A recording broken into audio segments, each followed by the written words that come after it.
Get your free copy of the complete tutorial at www.teachucomp.com/free.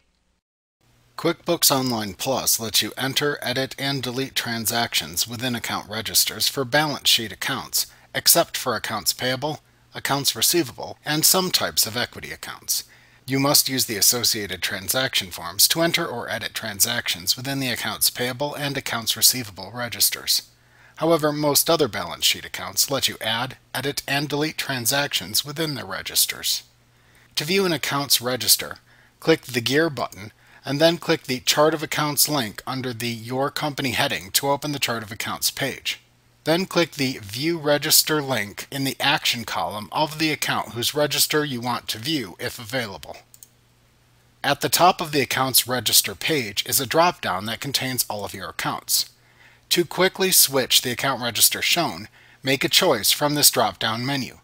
The account register shows all the account's transactions. By default, these are sorted by date from newest to oldest. The columns shown in an account's register vary based on the type of account selected.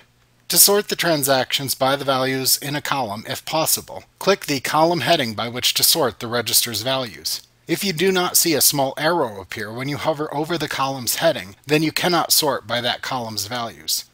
After clicking a column heading, the small arrow indicates the direction of the sort, either ascending, pointing up, or descending, pointing down. You can click the same column heading again to change the direction of the sort. Note that some account columns that show two values, like the reference number or type column, can be sorted by either value, like reference number or type, separately.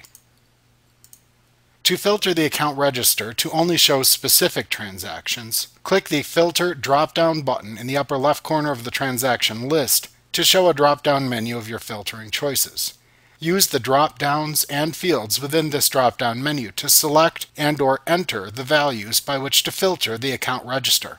For some filtering fields, you can also filter for values greater than or less than a value you specify by typing those symbols before the comparison value. To apply your filter after setting the filtering criteria, click the Apply button in this drop-down menu. To reset the values of the filters in this drop-down menu, click the Reset button in the drop-down menu.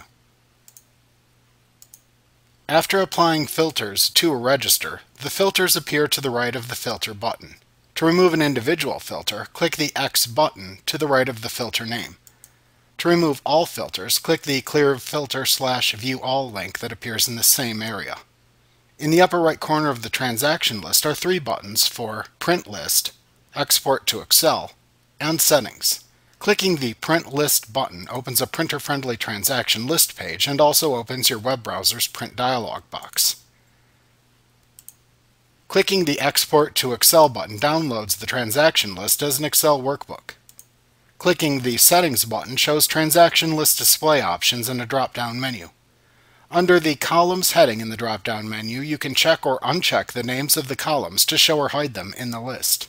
You can check the checkboxes under the Other section for Show in One Line, which shows transactions on a single line, and Paper Ledger Mode, which shows transactions from oldest to newest, and also moves the New Transaction function to the bottom of the register.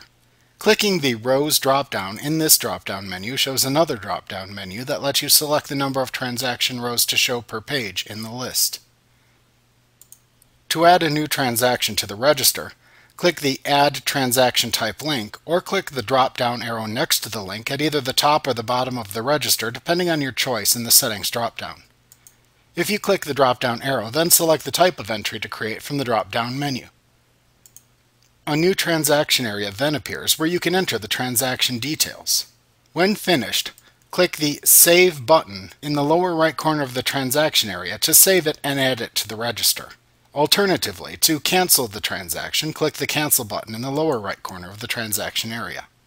To edit or delete a transaction, click the transaction to edit or delete in the account register. Doing this then displays the transaction's fields in the register.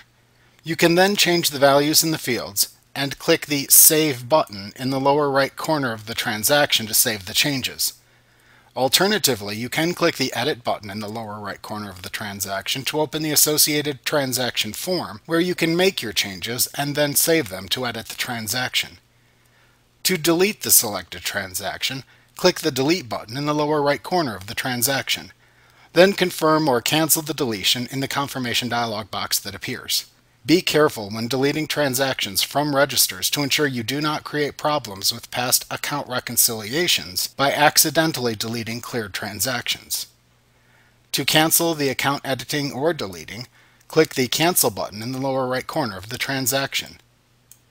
If the account has multiple pages of transactions, you can click the links in the Go To section at either the top or bottom of the page to scroll through the pages of transactions. The ending balance for the account also appears in the upper right corner of the Register window.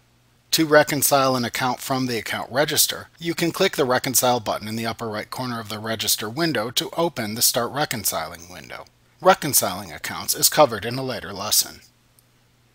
Like what you see? Pick up your free copy of the complete tutorial at www.teachucomp.com/free.